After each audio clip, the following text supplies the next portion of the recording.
Polyface Farm, first of all, I don't have anything against them other than they're creating a model by which the whole world cannot exist. And there are a number of reasons for that. Now, if you look at the other thing is that they're really basing their premise on permaculture. You know what permaculture is. I mean, permaculture was around 40, 50 years before Joel Salatin was. It was developed by a person called Sepp Holzer in the 50s, 60s, 70s back in Austria. Okay, because he developed all these little microclimates with ponds, rocks, animals, where agroforestry, chaotic plantings, to try to have everything grow in sort of a symbiotic way, okay, building soil. That was the first real good example and model for permaculture. He didn't raise animals to eat. He used animals to work. He had a few pigs that helped build the soil that way. He didn't establish his permaculture model the way that Polyface Farms does. So the model has become Americanized, first of all. We need to make sure that that's at the base of our understanding. The other thing is that,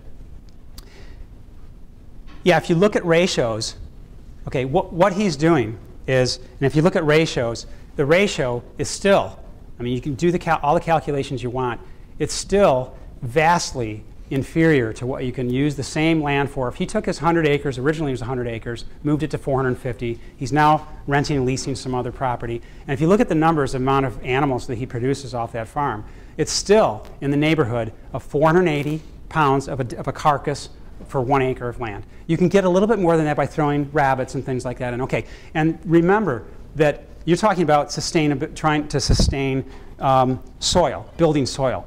I'm talking about sustainability in all aspects. I'm talking about air, land, water, sustainability of our own health.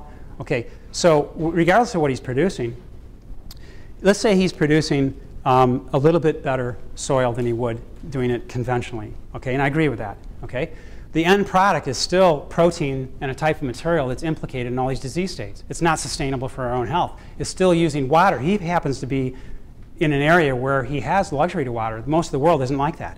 Most of the world is, as I was pointing out, is drought-ridden, and they're going to have to look very carefully at where their water's coming from. They can't afford, if they're going to have water, say California, even in our own country, they can't afford to be draining the Colorado River for 90% of the, which it is, 90% of the water in the Colorado River is going to support livestock right now.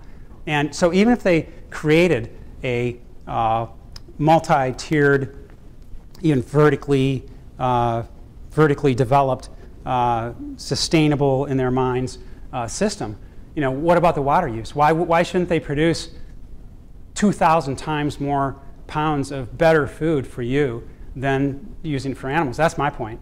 I mean, the point of this, if you have that land and you put it anywhere in the world, you'd have to ask yourself, where are all the resources going for what is the end result?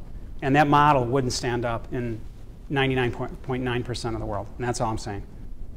And the end product isn't healthy for you to eat compared to kale and quinoa. Just go right down the list of anything you'd like to compare it to, and it's not healthy for you to eat.